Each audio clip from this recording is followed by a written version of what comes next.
ethi mina ngizolela maningi lama room clean yakhe maningi kodwa at that time engakubi nayo leyanje manje khomba kule room ngini ngiyavula instead of kube i-room fethu i-room lu swimming pool nje kulokuthi uqhamuka umlungu umuntu ngaphezulu ufish ngenzansi ngibona ukuthi hayi phela i-marine so they are actually trying to initiate me into the kingdom of darkness now it's an international level ay ngibone lento uthi already sengidlule kuleya mengidlula kuleya ngalahlekelwa yiyo yonke into mebesha abantu bathi ngaphasha no ngathatha uKristu ngayeka izinto zasezweni because I knew ukuthi the outcome yalento lami nke ngayivuma kwayifike yena ngizo initiatewa ngalolu suku lapho kwezofika i-contract ye-Illuminati ya 2 million banga ukuthi yenzeke le contract ye-Illuminati ninake nithi ngiphashile lapha eroundini azini ukuthi le nto yapheliswa yini I had to choose between uJesus Christ or i-contract ye-Illuminati ya 2 million ekugcineni ngaye ngizosacrifice ngani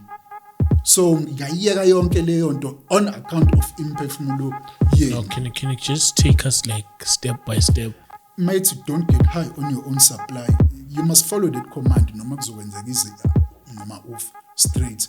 Nabo there's a level ingakho uzoza nezangoma sikhuluma ngomoya oyingcwele banowabo nabo opure and nakhona ukushuthi maintainer ipurity izinto ezithile awuyithinti nakhona mekushaya isikhathi awulali nabantu besifazane isinome kanjani.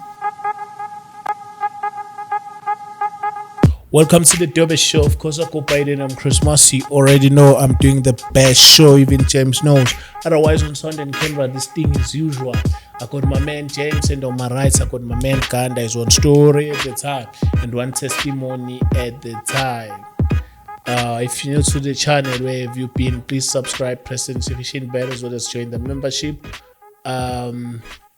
We're nominated as the best podcast of the year. Please make sure you vote for us. The link is on the description. Just go and vote. You can vote as much as you can. It costs $250 each vote. Otherwise, yeah, thank you so much for the support and everything. Please don't skip the ads. And also, our t-shirts are available. Only cost 300 Rand each t-shirt. So thank you so much. You can buy our t-shirt. You can WhatsApp us and say, hey, Chris, I want the t-shirt. You can get it. So thank you so much to those who are buying t-shirts. We really appreciate it. Yeah, grace upon grace. James, are we on grace? Grace upon grace. Yes, sir. We on grace. We on grace. We on grace. Amen. Jesus Christ doing Jesus Christ doing course. Amen, my brother. Itata lithini ixesha? Ay ixesha lika Yesu. Manje washintsha ivoice. Grace. Hey cha yazi unemkhuba ndoda. Ngifuna ukuvale ngathi.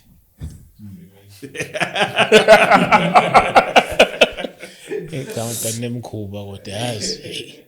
Jesus Ngitshele ngoba nelanga liyashisa. Jesus Christ inkosi. Grace upon grace. Siyabonga. This is my original voice, baba. Hayi siyabonga. Preacher's voice. Siyabonga my brother. Hey, my brother, welcome to the show. Mfowethu kunjani? Ngiyaphila mfethu, pleasure to meet you. Pleasure to meet you guys as well. Yeah. Ngifonela wathi indoda ngenye testimony la ezovula abantu amehlo. So ngifuna ukuza kwi podcast. I was like, hey man, you can come and I think it will help. But start from the beginning, introduce yourself, where you're from and who you are, then we get to the testimony. Oh, mina igama uSithembiso kaMqadi, omqadi omboyisa, ohlokozi oJiyane, kanjalo njalo. Ngiqhamuka KZN kwaZulu Natal, eThekwini. Yeah.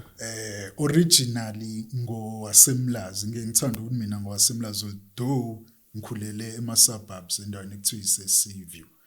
Ngimdala ke ngafika sesiphuma kwe-apartheid and to say the least we were not welcomed because sibesabantu abamnyama sesingene ema-suburbs, so we were not well received as black people. So I don't associate myself with ukuthi ngiqhamuke ema-suburbs, no. Ngiqhamuke eMlazi. Ingqondo yami yaqala nje ukurecord izinto, ukukhumbula izinto ngisemlazi. Then we moved to ema-suburbs. Umuntu wahlala lapho ke isikhathi eside kushuni ngabo 96. So most of impilo yami ngiyiphile khona kunezathu sokuthi ngi-emphasize lokho because Okay. of ubufakazi engiphethe. Yeah, man. So indaba yokusonta uma ubesidonsa ngenkani sisesontweni mesiqala siqale eZion section C eMlaza andumfundisi ekuthiwa uNhlanhla. Too young to remember how old you were. Nonetheless mesikhonza khona, long story short, my spiritual eyes were opened through lelo sonto lelo. I can fully say nje ngisho because phela sikhonza uNkulunkulu and uthi you shall worship no foreign idols or give my praise to another. eZion bafethu kukhonzwa ama-marine spirits. Hayi wena. Yeah, phela akusindisiwe laphana for the most cases iBhayibheli alivuli. But angibathuki igaba neziteji zokukhula ba-operator bona ngamandla kakhulu noprofetha kakhulu. Long story short, uNkulunkulu sengisindisiwe just ukukhombisa ukuthi njoba ngiPentecostal manje. Pentecostal nabo we are equally deceived, so akekho ngcono kunomunye.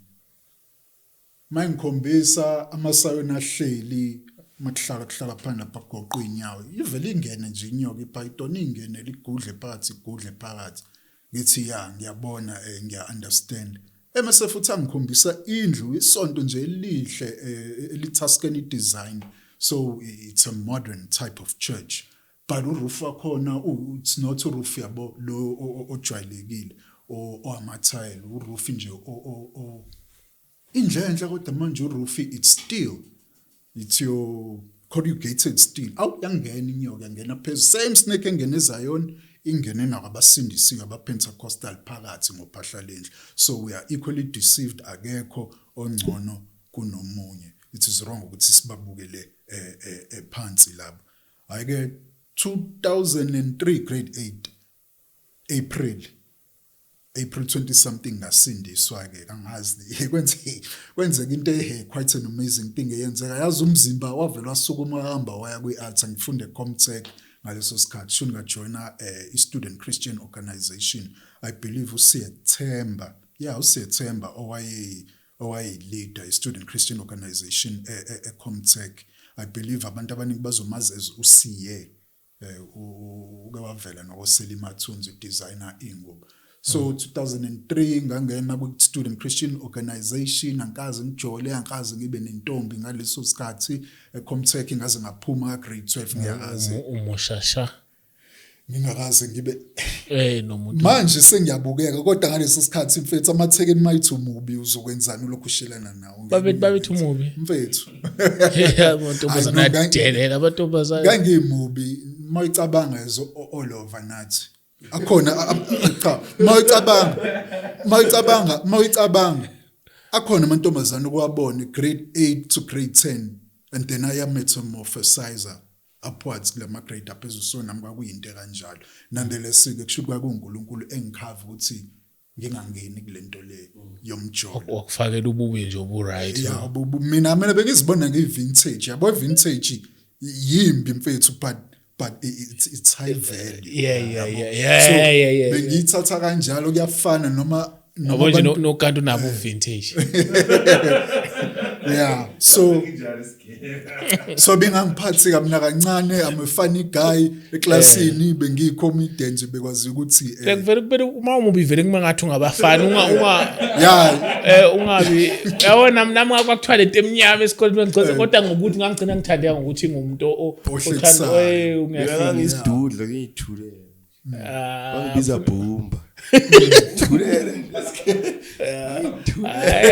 akunankinga bhumba qhubeka uNkulunkulu bekasiprotect. Yeah.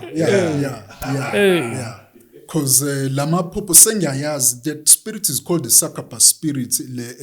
To umuntu ufike aphuphe noma umfana esamncane sengena kwi stage ethi uphuphe kwasha kwacima isalukwazi.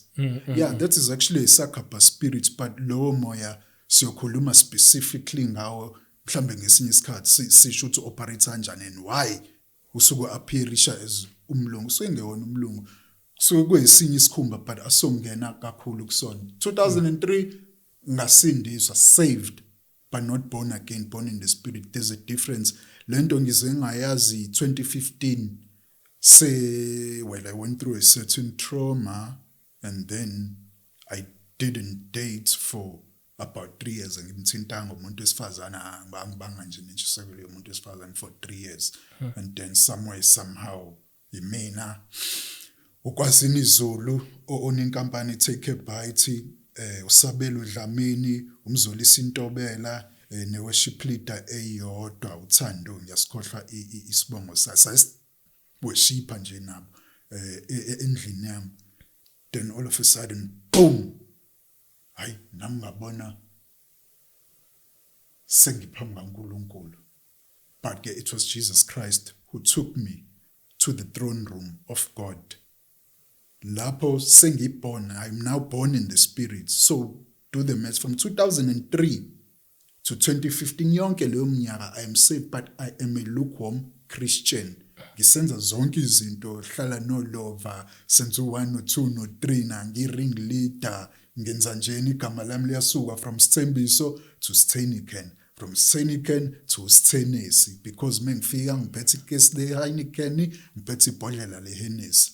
Hayi ngoba ngisuke ngiflexa, ngisuke ngenzela nami ukuthi ngikwazi ukucontrola into ezobidliwa lapho ukuze bangathenga okunye engingakudli.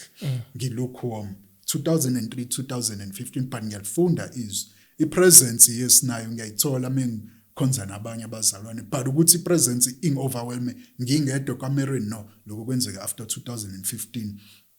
So bengithanda Chris ukuthi le yokuqala sikhulume ngayo lento yokuba saved and born again. There's a big difference. You can be saved but have no revelation, have no relationship with God. uNkulunkulu engakhulumi nawe because nawe awukhulumi naye. Return to me and I will return to you, saith the Lord.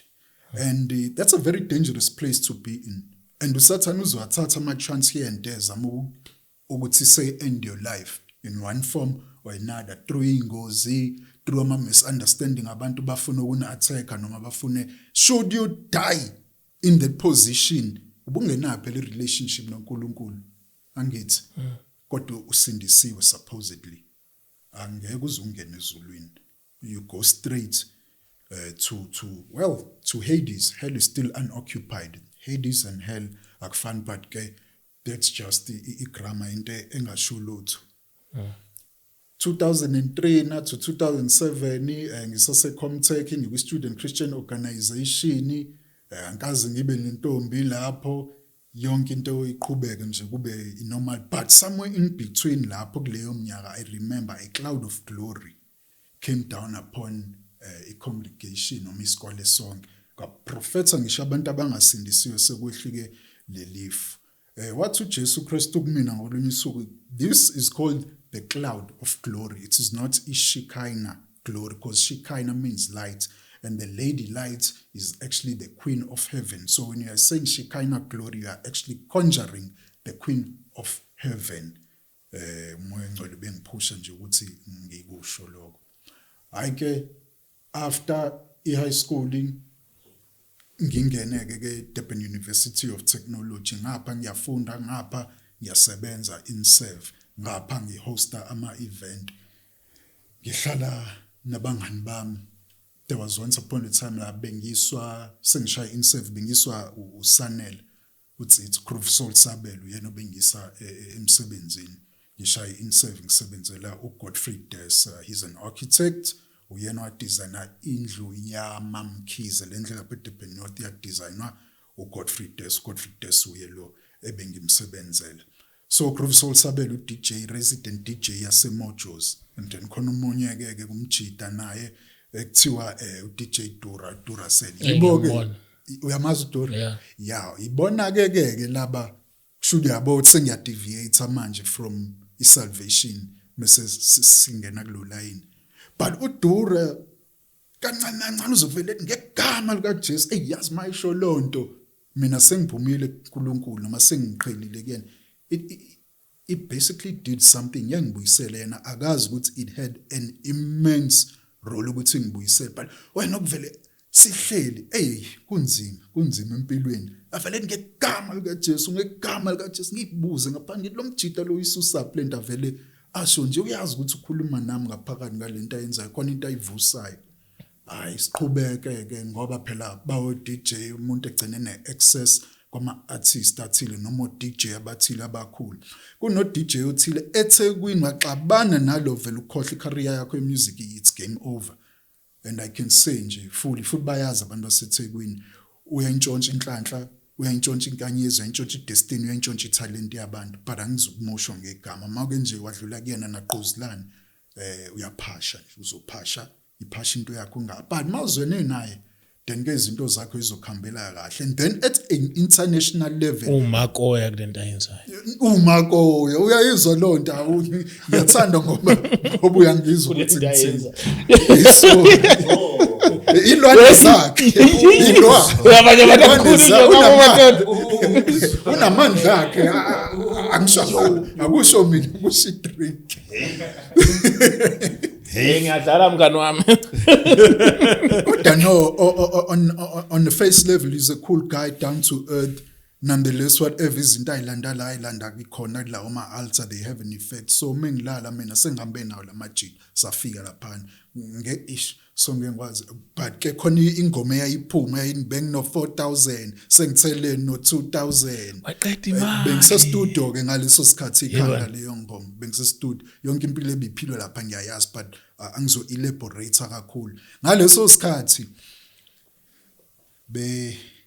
bengidayisa magilikidi that's how yena magilikidi ama-egg ama-capsule ama-capsheet cause i-cap likwenza ube active yikanti basethaveni bedansa kungaze kushone la but ke umgwini so basically ngize ngigcine ngene lapho umano baba ba divorce 2008 ubaba washona 2011 by then I think 20 something after I had to fend for myself I had to put bread on the table on my own strength indaba yesikole kwamele imeceleni vele khona isifundo nje esayisenginika inkinga lapha ngagcina ngidayisa kanjalo ke lento engangiyidayisa nayo le yanto every form of drug it belongs to the queen of the coast khumbule njabe ngikhonza eZion my spiritual eyes have been opened but there's no one guiding me end of the day la kwagcina wenza khona ngagadwa umoya oyingcwele ama-drugs belong to the queen of the coast i-cocaine belong to the queen of the coast mawusebenzisa lawo ma-products lawo nje azikunanjani should you die by any chance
mhlambe kanti uzoyifaka iposter because iposter iGoogle Drive isakhona.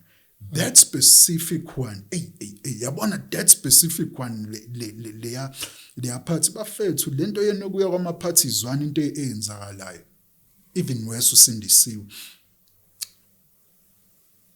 Afike ke si host le event. Si host ayile event ayishisa ikhotha ngempela kwayikhona sengimkhohliwe ukuthi ubalo.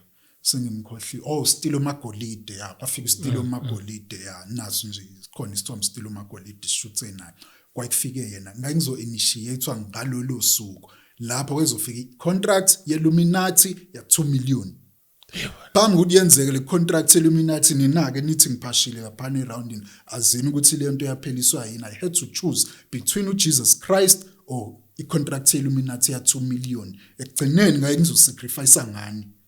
So ngiyayeka yonke leyo nto on account of imphefumulo yenu. Now, can you just take us like step by step? So there's a lot of information, but it's like we're bypassing. I wanted deep. Is that birthday event? Still Makolite came.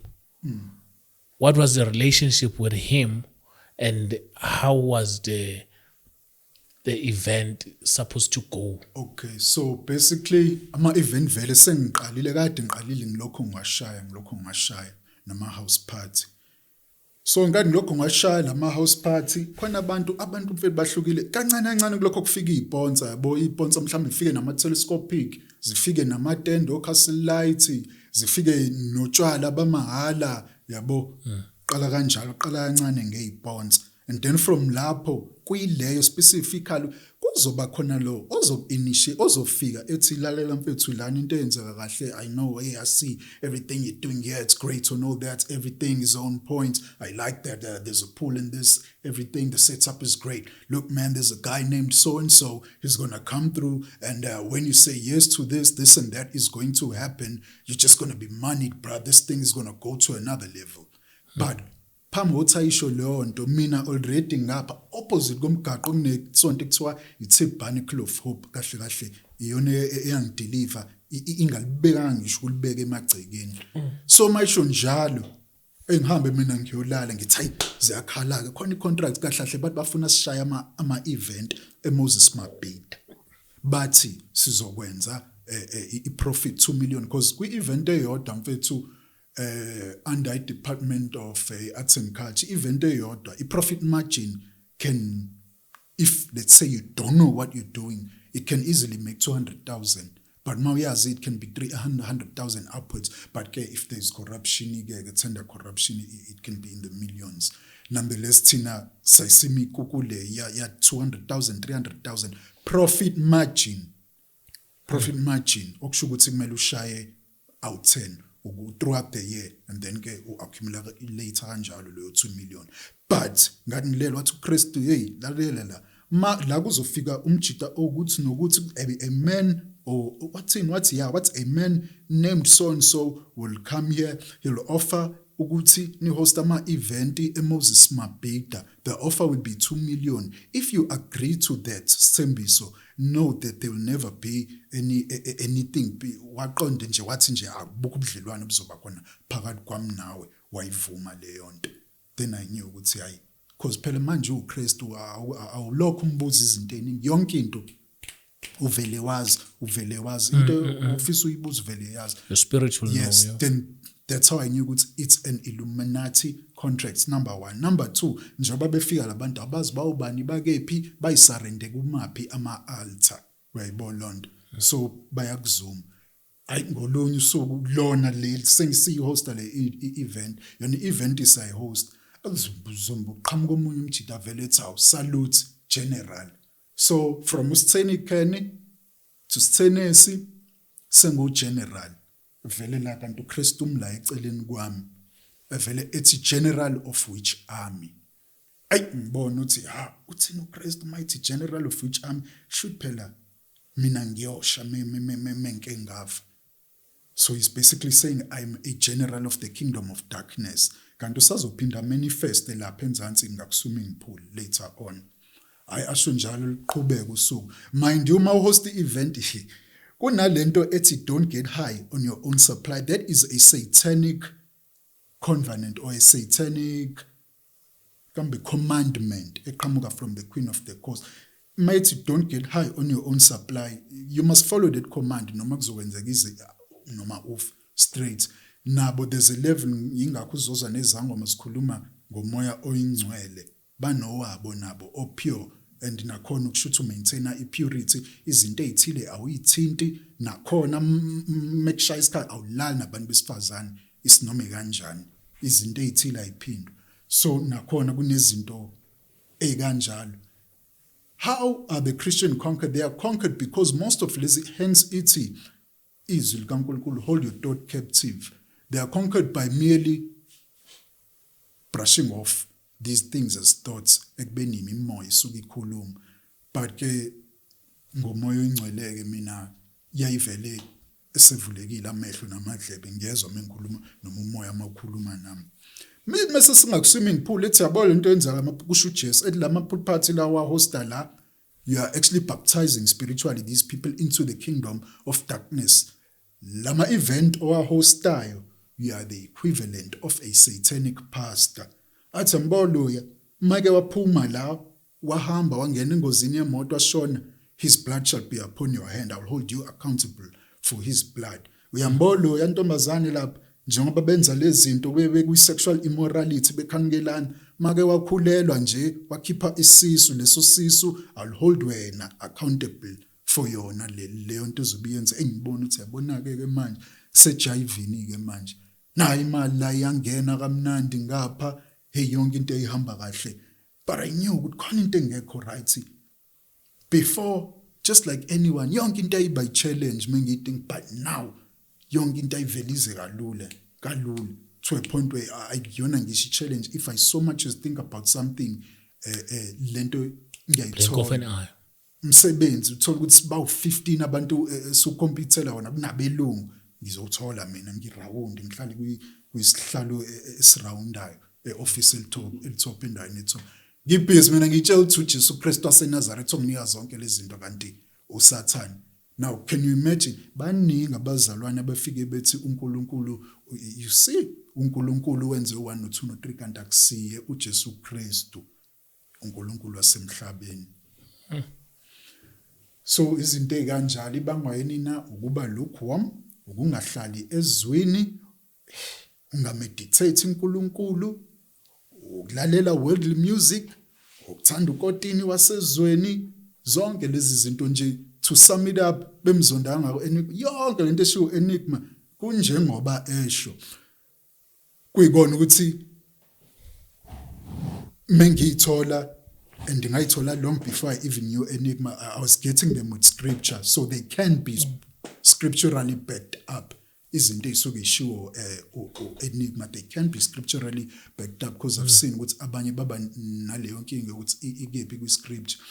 Mengimbuza uNkulunkulu izinto ezithile like mayizongikhombisa kwelikamoya ngizothi okay moya ngcwele ngiyayibona lento but what does it mean makwenzeka kanje in the spirit physically iqonda ukuthini because phela mechanical what we bind on earth is bind in heaven what we loose on earth is loosed in heaven into eyenzeka phezulu lapha uzoyibona seyenzeka la so into esiyibukayo la physically kahle into esirecordeke ngale in the spirit mafuna ukushintsha indawo ushintshe la you change it in the spirit njengala kuyacastwa mafuna ukuedita into ethile angeke uedit siphakathi YouTube wena umbukela ngithi but kumele ieditwe laphayana which is production side. Yes, the spirit.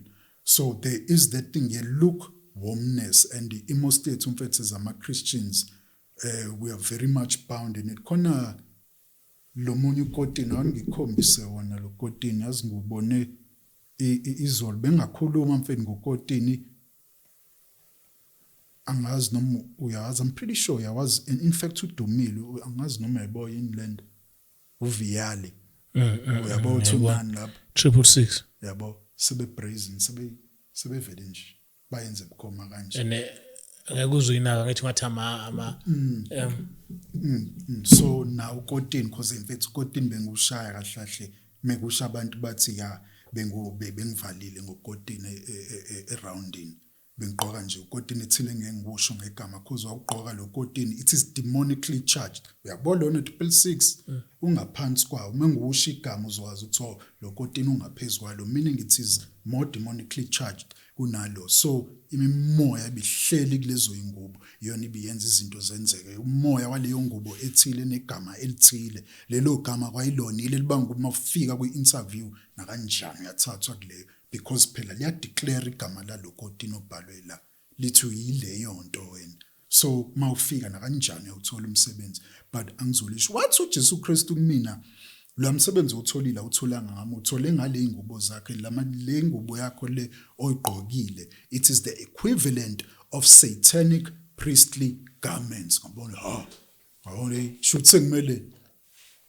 ngulahle wonke manje lo kotini and ukotini obiza ibhandi nje yeah mfethu mawugqokile isicathulo 3000 jean 3000 manik band 3000 stipa 1000 well over 10000 loyo yabo kalula kanjalo so ngiyayiback up lento eshiwo enigma most of lezi ngubo they are demonically charged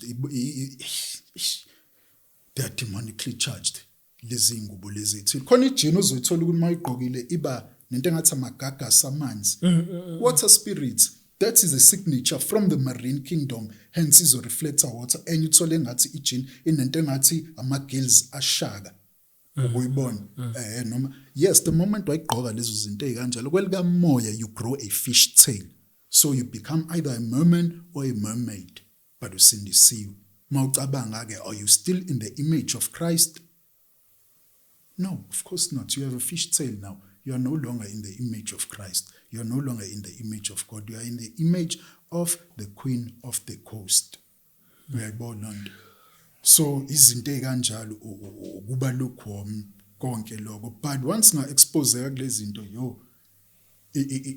imoya ke waba expose lezo zinto eventually because of lento yobuluminati igcine phela sekumele introduce ivele physical yaqala ke inkinga and masuyibona obviously it's gonna shock you I only realized now should because mina kwakhona uKristu I was actually seeing their true image not their seductive image hence kuthiwa they are seducing spirits in the last days many will fall victim to seducing spirits okunye kwakwaqhamuka nje kuyibiza ngedlozi lami ngiyekubuka lo ngithi hayibo ngoba phela utiko loshelo ipoltergeist kuthi kodwa kuyidlozi lami ngiyabuza ngithi lokusho kanjani ukuthi kuyidlozi lami kunje phela isilwane lesi athi uKristu no you are seeing its true image yona is reflected as okhokho bakho ngithi angiboni khokho ngibona mina idemoni la yabo so le mimoya iyacamouflage and you can imagine mengisho njalo ukuthi bangaka bangene ebungomeni through le moya eyifihlayo ivezeza abantu abathile abantu bakini yabo those are your familiar spirits family spirits they keep you bound kuleyo nto noma kuleyo moya yakulowo mndeni hence kwayona ipoverty igcine umuntu imshaqe kanjalo kahlahle ngoweqiniso kumele ngabesindiso sisathi uyasaved immediately umuntu afika babhadiswa immediately umuntu lapho kushintshwe ngisho igama nesibongo then the Christians would be much wealthier than what they should be but can you imagine usindisiwe awubhabhadisiwe akakophumi kulesi sibongo do you know ukuthi spiritual still usazoqhubeka ube kulowo muzi uphupha kulowo muzi and you'll always be at a struggle but ke ezinye imfihlakalo lezo hence kwezinye inkolo the moment wayikhetha leyo nkolo leyo kushintsha isibongo sakho kahle hle Christianity nakhona or by Jewish customs kumele ngabe nakhona thina as Gentiles kumele ngabe into eyenzakalayo once angena kwi Christianity bekumele kushintshe izibongo zethu ukuze siphume completely kuleyo moya noma to break this yes kulawo madlozi otherwise for abanye poverty iyolokho iqhubekile because khona amadlozi which are actually water spirits amanye mahle amanye mambi amanye lethi inhlanhla kwabanye amanye nje the only way out is that basilahle isibongo sabo it's of no use Jesu Kristu waseNazaretha wake wangimisa I guess this is some type of orchard hence yonke into mayenza isibonelo ubuya sebenzise kakhulu isihlahla uJesu Kristu and then nale emhlabeni sithi family tree. There's a reason to a family tree. Mengiyibona le ihlahla yoziningi la but ihlahla zakamqadi zonke zodwa lezi la ethi uKristu ayibona iziningi kanjani ngithi yebo ngiyazibona ziningi ethi uyayibona ukuthi azitheli izithelo ngithi yebo ngiyayibona ukuthi ayitheli izithelo ethi mawuqhubeka kanje kulesi sibongo then now uzoqhubeka ungatheli izithelo wavela waqhephula ibranch kwesodwa salezi ihlahla ayinike kulelo branch kahle kahle amen walithatha walifaka esihlabathini so kunanokuthi angigrafte kwesinye he basically broke me wathi ke manje usuzothela izithelo kusho nje wangiplanta eceleni ngaba isihlahla esisha completely hence by that I know that I'm a new creation, I'm a new creature. Into yobuluminathi bafethi ikhona unenkade ngikhombisa uChris la uNelson Mandela, he was a Freemason in the Order of Malta, uLucifer na nje wayezama ukunginitiate kulezo zinto because abanye bazothi akuyena uwelelo wase Ward 65 kwi-eThekwini region la usihlalo wakhona uWise Ntuli yabo so I'm very much kwizinto I'm very much in the political playing field nalapho uSathane wayefuna ukungifaka kuleyo pedestal ukungikhuphula but I already knew ukuthi izinto zakhe lo ziyakhokhelwa how it came about kwababa ubaba wayengizele I knew later by revelation of the Holy Spirit wayithwele kodwa lesithwalo lesi egcinene ekumele sithathe yena. The thing is myself manje sesowela kumfana omdala and just so happened ukuthi mina omdala ila khona engaqala sengibona ukuthi hayi man hey kade kunzima wayi izinto sezivele zayiginqikela itime bebe iphoyisa kodwa bezokushayelela nje iBMW latest BM uyibuza ukuthi kanjani so nami ngathuka izinto sezenzeka kalula ngabona no khona into esi-operateayo I'm a Christian vele angakovuleki kahle phani ngiyabona ukuthi khona into eyenzakalayo kanti isithwalo sakhe sesifuna ukwehla imoya beyiqukethe siphelela umzimba phela ehleli kuwona seyifuna umunye izohlala kuyena seyifuna ukwehlikela mina ihlale kumina mayihlala ke nakho ke izinto sezenzeka kalula praise God praise Jesus Christ through tabernacle tabernacle kambe bani lelo sonto lona lafikele la ngithandazela aphela lawo mandla lawo okwenza izinto zenzeke ngabuyela kuKristu ngokuphelele ngaba serious kuKristu and then kwase kwahamba from lapho to 2015 and then from 2015 ke sengiserious ngempela ngoNkulunkulu ngishiye straight completely because imoya engihlupha uthola ungilele but akusanyakazeki uyabona ublanket ngiyabona ublanket uyanyakaza wodwa ublanket ungigoqa ublanket ungigoqa usho ungikinyi ublanket mfethu lapho uKristu umile lapha uKristu hayi bo Kristu ngiyafa ngisize nakho ubongi ngikinyeka should khona umoya ethile ongikinya ngoblanket but angubona umoya but blanket ngiyabona uyanyakaza uKristu ngiguqu just when I'm about to die uKristu kushuthi enze leyo nto ayenza qashuka mbamba umoya ethi yabo ukuthi ngabe usufile kuthiwa angikho kusho uJesu Kristu waseNazareth ngithi hayi yebo Nkosi ngiyabona lento ilokhu yenzeka once again khona nala abantu menibabona befa nje phakathi nobusuku umuntu engekho umdala engakukiswe kuyimoya ekubangayo lo umoya it has the capacity ukuthi umanifest into physical form ekamerweni ukuthi hlwa kanti gcwala igazi lichitheke yonke indawo la qhamukela inye demon clean leligazi kube clean ngathi akwenzeka ngalutho bafika abantu ngakini kusasa bethi hayi ubelele ubengene lutho sivele kwabo 1 2 3 wangavuka kanti imoya sikunqobile kushaya kubula but again nalapho uKristu sekwenzeke leyo nto he patched me up angibuyisela esimeni ngabona uthi if uyi Christian ufa ulele that should never ever happen because phela sisezandleni zakhe siprotectwa kuyena kwenzeka kanjani ukuthi ufe singakushaya isikhathi it is rebellion and disobedience for the sin of disobedience is as witchcraft and rebellion as divination we understand lo so thina ngongalaleli mekuthiwa yekani nokodini khiphani labo silver labo emazinyweni yekani u2 no3 yekani izinto ezithile yekani izinto ezithile you know mfethu imemade mhla wayibona uyibona uthi inenwele kahlahle iweave nje imemade ineweave abantu besifazane does not the word of God say that the hair of a woman is the crown of her glory lisho njalo izwi kaNkulunkulu so then if your natural hair is the crown of your glory given to you by uNkulunkulu uJehova that's your natural crown and then ke emese wena uthatha ufaka iweave crown yakhe play uyifaka it's crown yase Marine Kingdom so now subeke wena i-crown yase Marine Kingdom phezwe crown yakho natural unikeze uNkulunkulu waguqula itempeli likaNkulunkulu. Do you understand the implication yaleyo nto? Should you get into an accident uyazi ukuthi uzovela phambi usindisiwe phambi kwamasango egethi leyo nto lapha leyo crown lapha ekhanda lakho usathu uyongena vele uthi amademon ngoba phela ayama ngaphandle kwali gate not inside ngapha i-product yethu leyana loyana kahlahle nje begqoka i-crown she is actually a princess or a queen embusweni othile. Now remember we said for rebellion is a witchcraft afiko enigma antshele ngama-wave emesabantu bayagoloza. Rebellion is as witchcraft. What is rebellion? Ugoloza. But I've seen it demon le rebellion. It demon le rebellion is Taurus the bull. And vele bull is the representation of a strong rebellion. Hayi.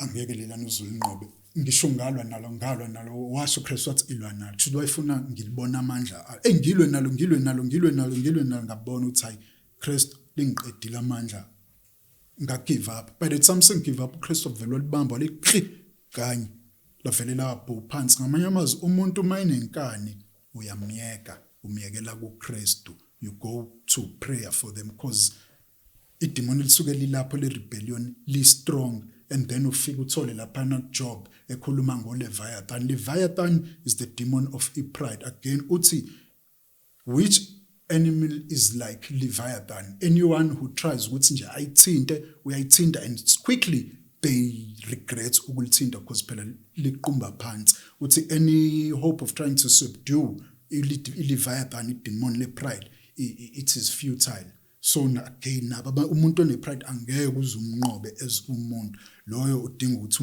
umyele emkhulekweni and then get through Christ ukwazi ukulinqoba lelo demon. Ingakho ayithi kwabafundi bakhe you have faith this demon does not come out only by prayer and fasting. Kokunye kumele uzufast when you fast the flesh dies and then uKristu athatha indawo yakhe and then mase yakwazi ukuthi athi say deliver izinto ezithile leyo yokubona uNkulunkulu face to face yenzeka after zonke lezi zinto sengiyekile. Into yokugcina engayeka I believe kwakuyiwo lokotini lo bayangazi kube ngugqoka yiwo lokotini because ama-demon they were still attacking me trying to kill me. I guess babe ngifuna ungibulala ukuthi ngingaphumi nemfihlakade ziningi kakhulu ziningi and in fact I archived them ngayisave ku YouTube but I did not promote it or try ngiyisave nje ukuthi zibe khona zikhuluma basically ngayo yonke lento enigma ibalile ngisuke ngikhuluma ngayo but way back years back sho ngabo 2014 2015 lapho yes so lento yeinwele product of the Queen of the Coast makeup product of the Queen of the Coast ama-jean athile ubuka nje 666 le yabo in fact nanoma yini into eqhamuka eItaly Milano lezo zinto zibelonga lo ngoba nawo lo Viali lo wase-Italy. So what am I saying? Christian mawufuna ukukhula you must be humble. God opposes the proud and he glorifies the humble. Even nendlela yabona mfethu mase ngiyishintsha Chris as umuntu wesifazane my natural image ngini ngiyayiposta abona uyiphakamisa lokho kuyiphakamisa the pride. Does not God oppose the proud but give grace to the humble? Okusho you must be meek hayi kodwa phela ukuthi manje ugcine no iba normal nje iba normally ungayishuni ungayitoni be your natural self nalento yokushuqula uNkulunkulu wangikhombisa izinto ngiyasho ngithi manje ngoba mina ngiyena umuntu wesifazane why ngitshela zonke noma ngikhombisa but now I understand it's just to confirm ezinye izinto ezithile nezinye izinto ezakeza shiwe uEnigma akakhuluma ngecoke. Since we are children of God, it must be that if we are children of God and we say our Father who art in heaven, angisebaba wethu ubaba onjani lo ongakhulumi nawo? Ubaba wakho kodwa akakhulumi nawo noma wena ukhulumi naye, so it's one of the two, either akasi ubaba wakho noma wena you are an illegitimate child.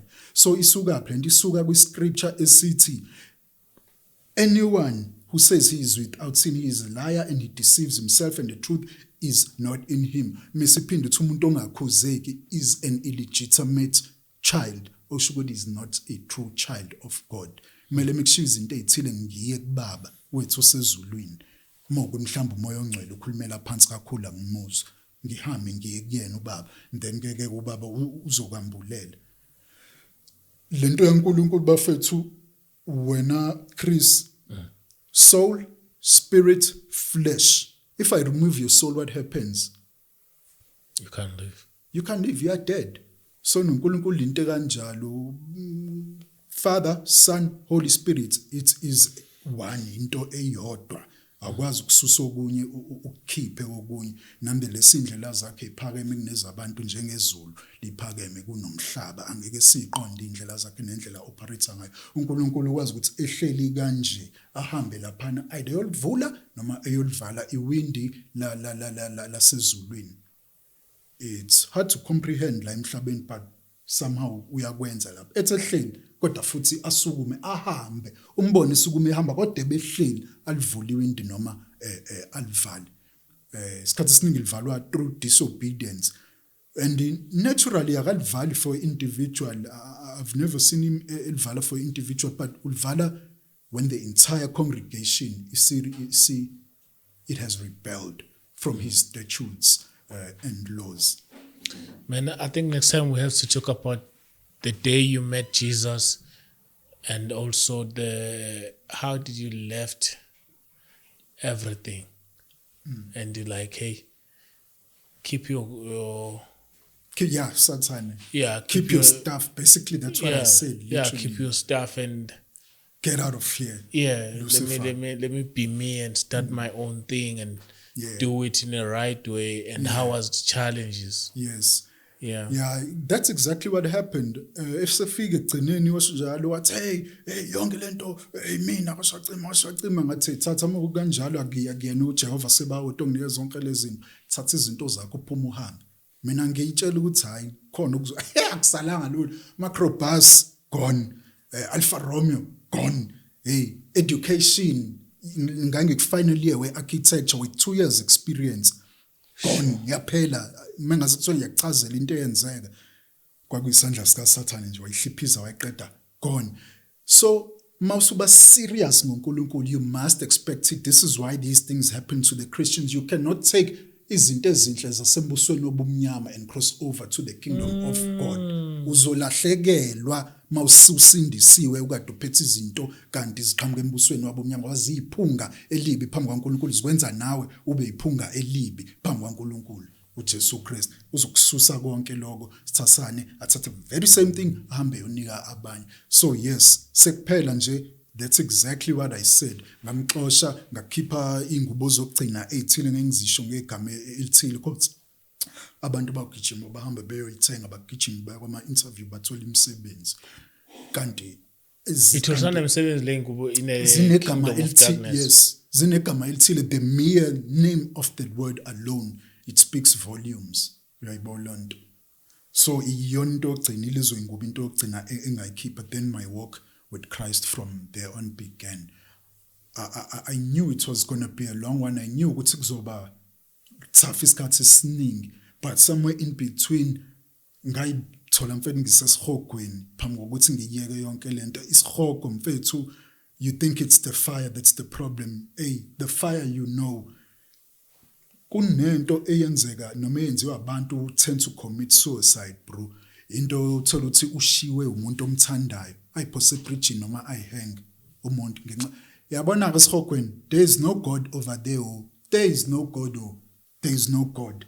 So into eyenzakalayo inhliziyo leya feeling ebanga labanye ukuthi bayibulali ikhona ilapha yana ke iphindaphindwe kaningi uNkulunkulu akasekho so your heart is being broken repeatedly because you rejected uNkulunkulu akasekho lapho ukuthi akusave. This place was a pit. Ngangigqoke i-urban degree although lento angithile bengikhuluma ngayo kuyona i-urban degree. Ngathi why ngigqoke i-urban of all things ngoba nawo kodini mina benguthanda. What no phela kusho uChrist what le urban degree sembiso igqokile it means you now have a satanic degree in the kingdom of darkness to subdue the urban territory you are within. So i-urban degree nayo it is demonically charged nanoma yipi yalabo kodini abavele babe nesisindo ebantwini isuke idemons that those people who might go to yabo uthi vele kuvule kuline ucross uline uye phambili so kodini was the last thing I got rid of and then kwasuka indaba yamazinyo because I knew na ukuthi lama silver phela manje sekumele ngiwakhiphe but ke wona aphuma spiritually because ngadokotela ngathi ufuna wakhipha dokotela angazi noma sithini ngalo dokotela wavela wahleka dokotela you know it's going to be more expensive manje ukwakhipha kunokwafaka ngathi how kanjani wachaza nga understand lento ye music mfethu sengivala iqhamuka emkhathini njengoba ngishilo bengihlala nabo lamajita bengisa lapho kunakulezo itudo le miculo iqhamuka emkhathini anyone who listens to worldly music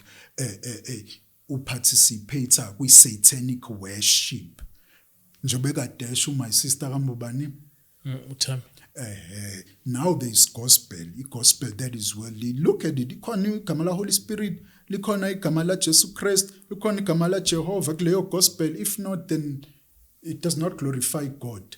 So thina as Christians we now need to grow up niyababona abantu balokho bekhuluma ngama rapture and niyazi ukuthi izinto ezithile meyisahlele emzimbeni wakho you will not be able to ascend.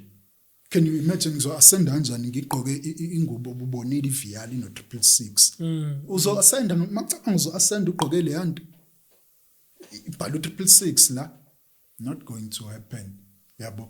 So it is now a time for purification. Let us put off everything that ensnares us and focus our eyes on Jesus Christ who is soon to come. My dentist mfethu afuna ngikhipha lamazinyo free of charge. I'm more than open. Sekuneminyaka ngifuna uyikhipha but bavele bakhulume surprise bakhulume ezinye ngithi okay thatha lento mina ibe deposit so I know I still ngeJewelry la ne nama mathathu bathi kwakhipha hayi ngcono nokwafaka spiritual mfethu lento mase suke sesenzela abantu but spiritual ayaphuma uyaphupha mfethu uyaphupha phuma ekhumuke unless you become like these little children you shall by no means enter the kingdom of heaven uzoyiphupha nje kwelika moya mhlawumbe una 7 years at best or what ngathi una 7 ibingekho yonke lento so spiritually we are not the age we are spiritually we are younger than this zonke lezi zinto isizingekho but mosasebumnyameni nayo uzoyiphupha ugqoke your best thing your best outfit unjengalendlela oyiyona and that is a problem. Amaphupho in the last days I shall pour out my spirits your men and women they shall prophesy your children they shall see visions and your old men and women shall dream dreams. Amelange lezinto sizizibe uNkulunkulu communicate ngazo in a dream in a vision while a man's lips the Lord puts instruction in him. Okushuthi uNkulunkulu communicate ngama dreams ngamaphupho njengo Daniel la blockwa emkhathini of which I block emkhathini mayikunika wona afika as a package ezo understandwa when ukuze ama demon my block anga understand vela xa dotila ayidedele and then more ingcwele uzointerpretela yona lelo phupho but really important nemba block 21 days emkhathini njengo Daniel. So amaphupho awazitshwa zibheke ukuthi unjani spiritually kulelo phupho ungcolile injani indawo ekuyona inamakaka noma iclean unjani umbhede wakho which is an altar uclean noma umhlophe noma umnyama imoto ohamba ngayo injani imhlophe noma imnyama then you are in the wrong destiny mayimhlophe then it is fine yonke into right ingubo zakho nazimele zibe mhlophe you are the light of the world a city on the hill that cannot be hidden. Mawuvela kwelika moya mele uvele ube ngathi ukhanya kanje engathi uyiglobe ukhanya ngathi uyiglobe kwelikamoya, then you know that no, I'm fully spiritually charged. He makes his angels winds, his servants flames of fire. Wenza izikhonzi zakhe zibe ngamalangabi omlilo. Akumelanga uthintwe yinto ezokungcolisa kwelikamoya if ugcwele umlilo kaNkulunkulu. Bawuthinta kanjani? In fact, awadlaleli nje eduze nawe. I've slayed a number of demons to a point where I know by no means should I find myself ending up in hell, because masul slay a demon selilele phansi lithe sithembiso wenze sure ukuthi aw end up esihogweni ngoba wafika ngale into sokwenza yona. It's I showcase angeke uzongibona qashula ikhanda. My brother, thank you so much. See you next time when we finish this testimony on part 2. If you want part 2, you can just say part 2, part God 2, part face 2. to face through Jesus Christ. Yeah. Otherwise, James, are we out? We out.